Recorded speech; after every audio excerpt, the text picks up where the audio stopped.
Bem, pessoal, vamos de BTC no fim de tarde desse domingo, 31 de março. Agora na Espanha, 22 horas e 3 minutos. No Brasil, 17h03 da tarde. Gente, a BTC parece que combinou aqui com o canal. Hoje, na análise pela manhã, ela estava ameaçando voltar para o patamar da VWAP, mas agora está estressando as uppers e só vai descansar na altura da aresta superior, na extensão aqui dessa figura triangularizada de caráter ascendente, com a aresta superior flat, a aresta inferior com essa inclinação padrão de 45 graus.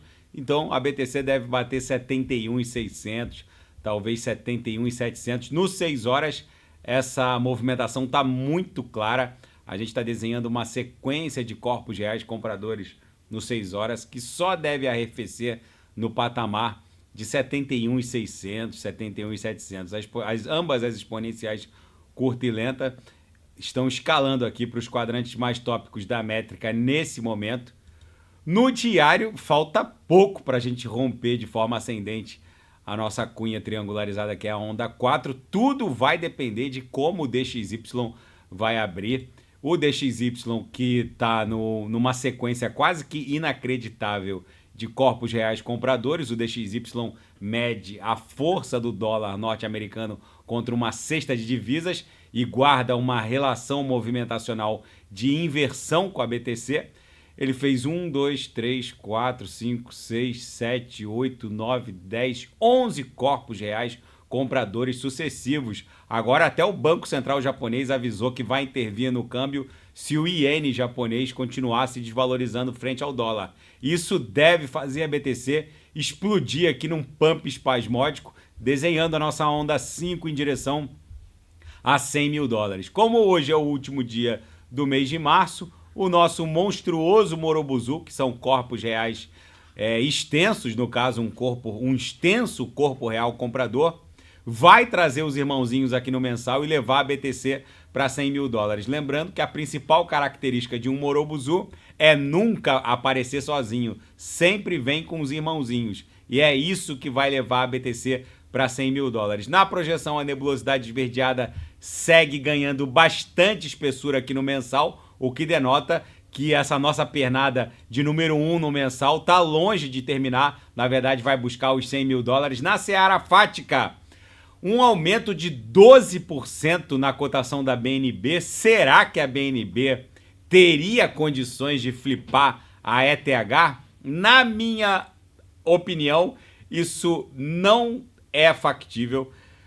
A gente precisa medir a força da BNB, da rede, que é o token de governança, e o gás da rede BSC, Binance Smart Chain, com base na quantidade de riqueza bloqueada. Vocês vejam que tem praticamente 6 bilhões de dólares bloqueados na rede BSC.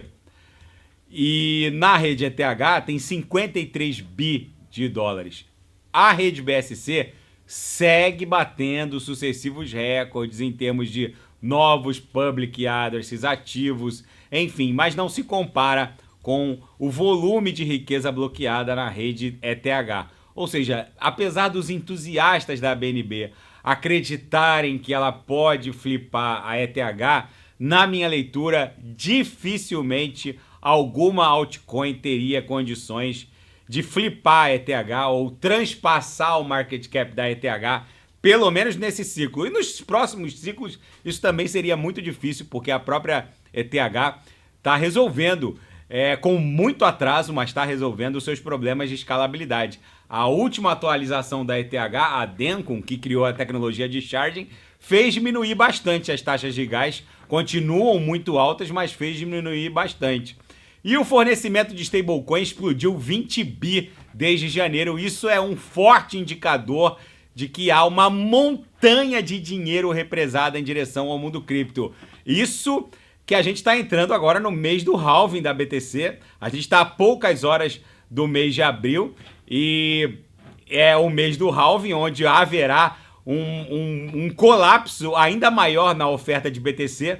Das 6 bitcoins que são produzidas a cada bloco, isso vai cair para 3,12, ou seja, isso provavelmente vai impulsionar um mega rally de alta que vai levar a BTC para um patamar mínimo de 150 mil dólares. Na minha leitura, a BTC tem condições de bater num alvo entre 240 e 300 mil dólares. E a Consensys, controladora do MetaMask, o DEX Wallet mais popular do planeta, entrou na briga por um ETF de Ether, de ETH, no mundo TradeFi norte-americano. A empresa mãe criadora do MetaMask instou a SEC sobre uma eventual aprovação de um ETF de ETH no mercado à vista, patrocinado pela própria Consensys, ou seja, ela quer ser emissora de um ETF de ETH no mercado à vista. É uma gigante do mundo cripto que agora está querendo enveredar para o mundo TradeFi. Na minha leitura, isso é muito positivo. Na seara geopolítica e finanças internacionais, será que o Fed ainda teria condições de promover 3 cortes na taxa básica de juros nos Estados Unidos ainda em 2024? A Associação dos Banqueiros Norte-Americanos diz que sim. Eles preveem que o PIB vai desacelerar para 1,7% ao ano em 2024, em comparação aos 3,1% de 2023, é uma desaceleração considerável. Segundo a Associação Americana de Banqueiros, os novos empregos criados também vão arrefecer, vai diminuir para 150 mil novos empregos criados em comparação com os 250 mil empregos criados em 2023. Enfim, eles estão achando que a economia vai arrefecer, mas o fato é que, na minha leitura, a inflação hoje nos Estados Unidos, anual, está em 3,2%. Em alguns indicadores, está dando 3,5% ao ano. A meta de inflação do Fed é 2% ao ano. Na minha leitura, o Jerome Powell, pelos últimos discursos, eles já meio que largaram de mão. Eles falam ainda em ter que controlar a inflação, mas eles sabem que com essa situação fiscal nos Estados Unidos absolutamente deteriorada, eles vão ter que encerrar o quantitative tightening e iniciar o quantitative easing, que é a cesta de bondades, e eles vão voltar a inflar o balanço patrimonial do Fed, não só para fazer aquela operação de compra dos treasuries e bonds, o Zé com Zé, que é o próprio Departamento do Tesouro vendendo os treasuries e bonds, e o próprio Fed comprando, inflando ainda mais o balanço patrimonial daquele sistema de mentira norte-americano, que vai levar o balanço patrimonial do Fed em muito pouco tempo superar o próprio PIB norte-americano. A gente vai ter o privilégio de presenciar algo bizarro, que é o balanço patrimonial de um banco central superar a capacidade de geração de riqueza de um país. Mas tudo isso, na minha leitura, só vai turbinar o caminho da BTC para $1 milhão por Bitcoin. E o Benjamin Netanyahu prometeu retirar nada mais, nada menos que 1 milhão de civis. Eu vou repetir.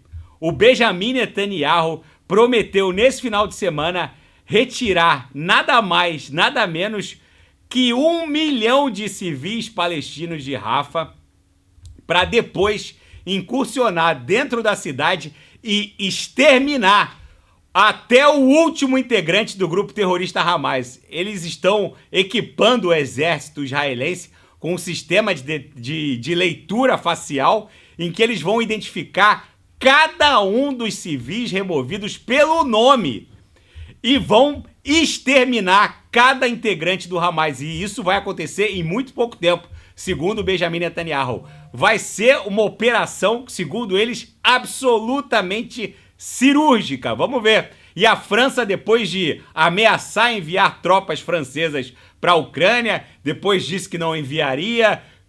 A Rússia ameaçou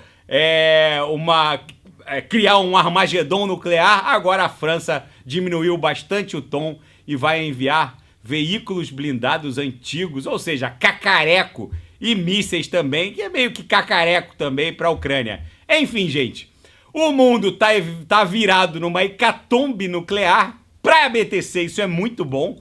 Guerras não são boas, mas elas derretem os orçamentos ocidentais, principalmente, e isso faz a BTC ficar cada vez mais pressionada num movimento expansivo que, nesse curtíssimo prazo, deve levá-la para um patamar de pelo menos $100 mil.